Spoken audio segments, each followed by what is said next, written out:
maison pour toi, un autel pour prier ton nom, un lieu réservé pour ta présence, où tu aimes rester, t'arrêter, demeurer et briller par ta lumière.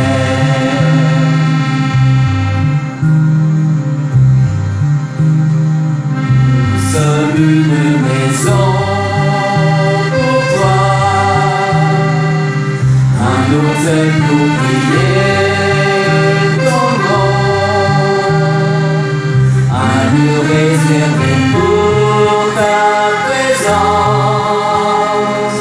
où tu aimes rester, t'arrêter, demeurer et briller par la lumière. Tu es l'oasis au milieu du désert, l'eau vive qui coule dans les sources amères, le soleil qui brille au milieu de la nuit, l'aurore qui se lève sur nos vies. Tu es l'oasis au milieu du désert, l'eau vive qui coule dans les sources amères, le soleil qui brille au milieu de la nuit, l'aurore qui se lève sur nos vies. Ce temps est pour ton Saint-Esprit,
Merci au Seigneur pour sa fidélité, son amour et pour sa bonté. Amen. Alléluia au Seigneur. Gloire à toi.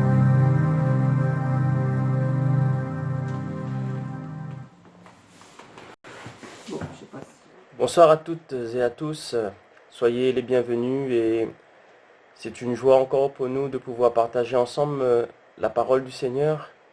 Ce soir nous allons parler de l'amour de Jésus-Christ pour chacun d'entre nous. Il faut savoir que dans notre vie humaine, quand nous regardons autour de nous, nous sommes tous faits différemment.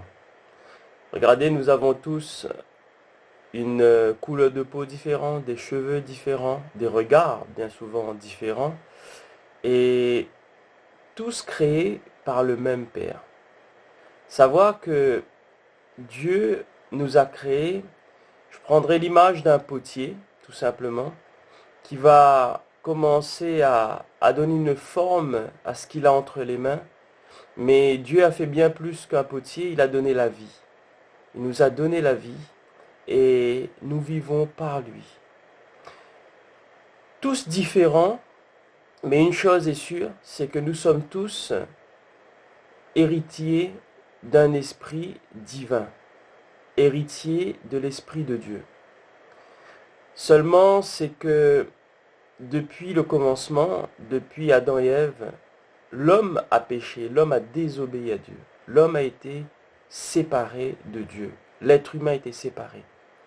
Et dans cette construction que Dieu a fait dans notre vie, Dieu a toute la place. Il avait toute la place dans le cœur d'Adam, toute la place dans le cœur de Ève, toute la place dans le cœur de l'être humain. Et le péché est venu pour séparer cette relation que nous avons eue avec Dieu. Et c'est pour cela que un cœur rempli d'amour de Dieu, un cœur rempli de la paix de Dieu, est un cœur comblé. Mais un cœur qui est séparé de l'amour de Dieu, alors à ce moment-là, il y a un vide qui s'installe dans ce cœur. Et c'est ce qui se passe dans notre monde. Tous ceux ou celles qui n'ont pas accepté Jésus-Christ dans sa vie, qui n'ont pas accepté que Dieu est le créateur de toutes choses et même de sa vie, Dieu est celui qui nous donne l'air que nous respirons chaque jour. Si nous ne réalisons pas cela quotidiennement et nous n'acceptons pas Jésus-Christ dans notre vie, alors il y aura un vide dans notre vie. Il y a un vide qui s'installe et qui grandit de plus en plus.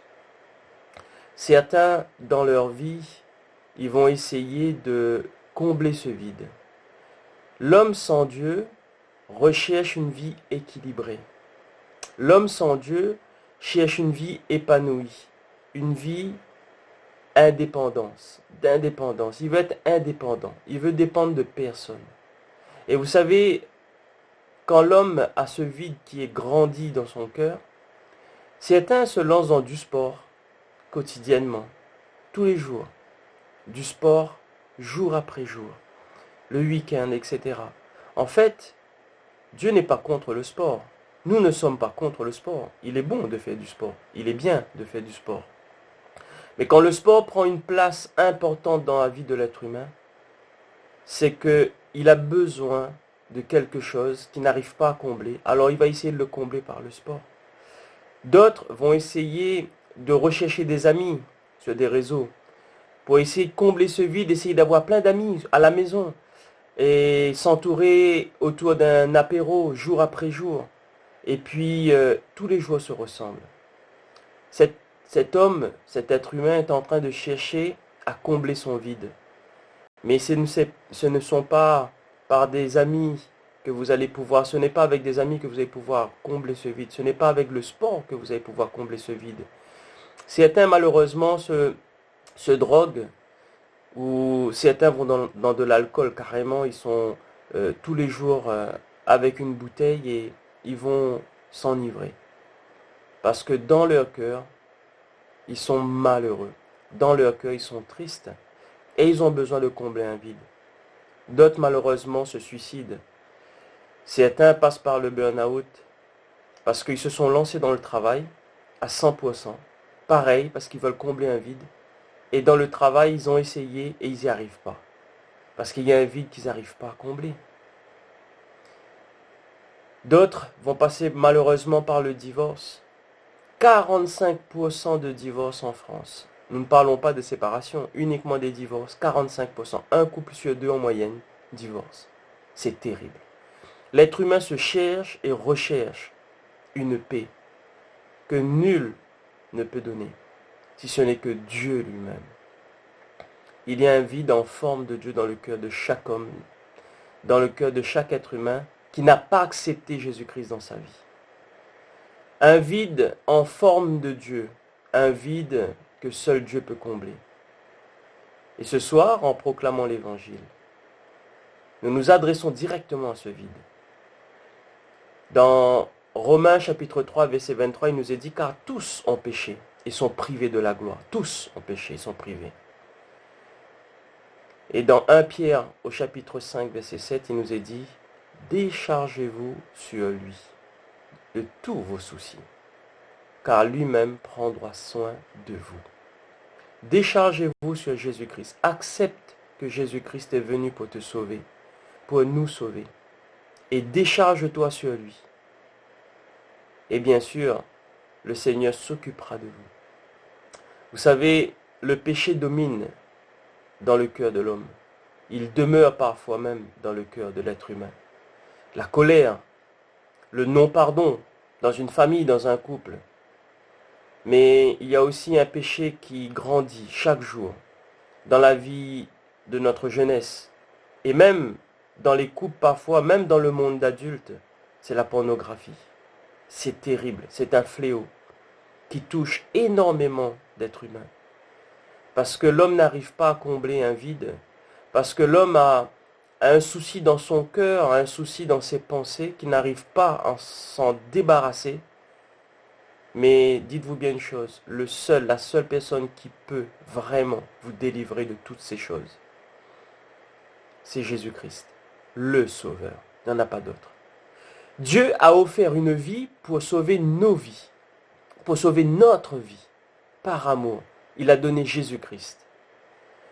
Il est dit dans Jean chapitre 3 verset 16, « Car Dieu a tant aimé le monde qu'il a donné son Fils unique, afin que quiconque, si tu crois ce soir, tu as la vie éternelle. » Jean chapitre 14 verset 21, il nous est dit, « Celui qui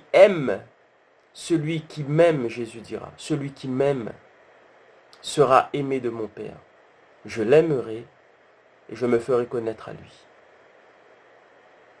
Est-ce que tu acceptes que Jésus-Christ s'est donné à la croix pour toi? Il nous est bien dit, si tu m'aimes, Jésus te dit, si tu m'aimes, je l'aimerai. Il t'aimera. On ne peut donner l'amour que si on le reçoit. C'est pour toi que Jésus est venu. Jésus est ressuscité, il est vivant. Il est là ce soir, il est auprès de toi, il est auprès de moi. Et il veut te donner cet amour. Nous avons essayé de chercher cet amour à combler ce vide à multiples raisons.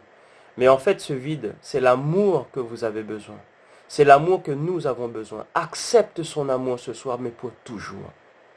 Jean chapitre 15, verset 13, il nous est dit qu'il n'y a pas de plus grand amour que donner sa vie pour ses amis. Jésus a donné sa vie pour toi et pour moi.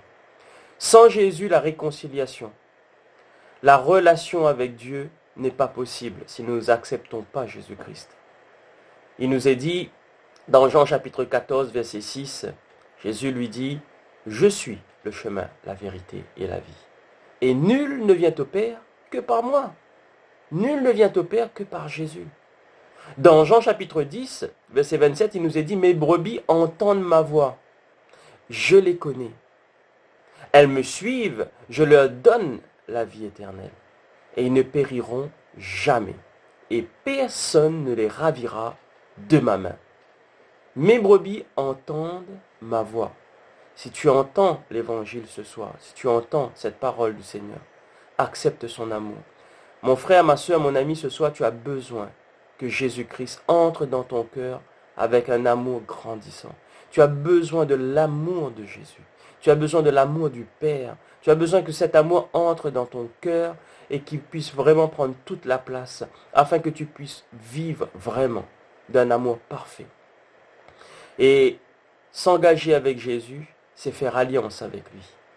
S'engager avec Jésus, c'est faire alliance avec son Sauveur.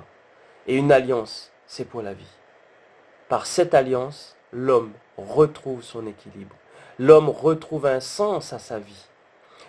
Une vie qui était prédestinée d'avance. Dans 1 Pierre chapitre 1, verset 20, il nous est dit, la vie qui était prédestinée avant la fondation du monde est manifestée à la fin des temps à cause de vous. Jésus est venu chercher ceux qui sont perdus. Si tu es perdu, si tu te sens vraiment perdu dans ton cœur, tu te dis oui, j'y arrive pas. J'ai essayé à plusieurs fois, j'ai essayé de maintes façons de me sortir de cette situation. Je n'y arrive pas, je n'y arrive plus. Je veux la paix dans mon foyer.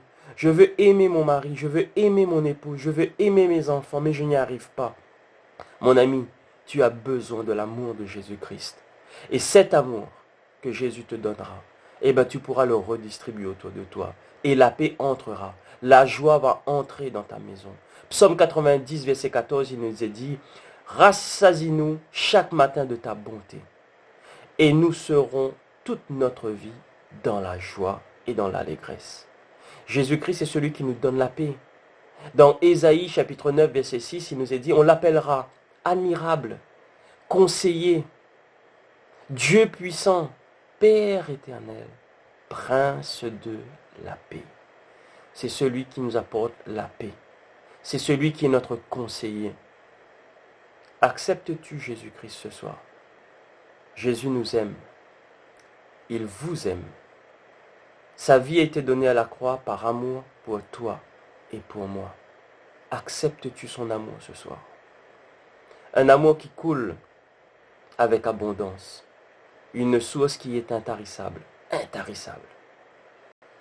Mais je vous le répète, nous ne pouvons donner de l'amour que si nous le recevons de Jésus. 1 Jean chapitre 4 verset 7, il nous est dit, car l'amour est de Dieu.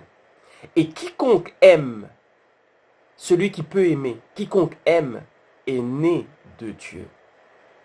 Accepte Jésus, retrouve cette relation avec le Père et tu pourras donner de l'amour autour de toi. Psaume 147, c'est mon dernier verset ce soir. Le psaume 147, verset 2 à 5, il nous est dit, il guérit ceux qui ont le cœur brisé et il pense leurs blessures. Il pense leurs blessures. Si ton cœur est brisé, alors Jésus veut entrer dans ton cœur ce soir. Jésus te tend la main encore ce soir. Et dites-lui combien vous avez besoin de son amour. Que tu connais le Seigneur depuis des années, que tu viens tout juste de le rencontrer depuis quelques semaines, depuis quelques mois, quelques années, ou que tu entends pour la première fois. Jésus-Christ est le même hier, aujourd'hui, éternellement. Et il veut entrer. Il veut avoir toute la place dans ton cœur. Et un cœur qui a un vide, seul Dieu peut le combler. Seul Jésus-Christ peut combler ce vide. Ce soir, nous pouvons prier dans ce sens en disant, Seigneur, oui, inonde de ton amour dans le cœur de mon frère, ma soeur, de ton église, de mon ami, de celui qui entend l'évangile pour la première fois. Inonde nos cœurs, Seigneur, afin que nous puissions bénir ceux qui sont autour de nous, mais par ton amour. 3 choses demeurent, mais l'amour est la plus grande des 3. Que le Seigneur vous bénisse. Amen.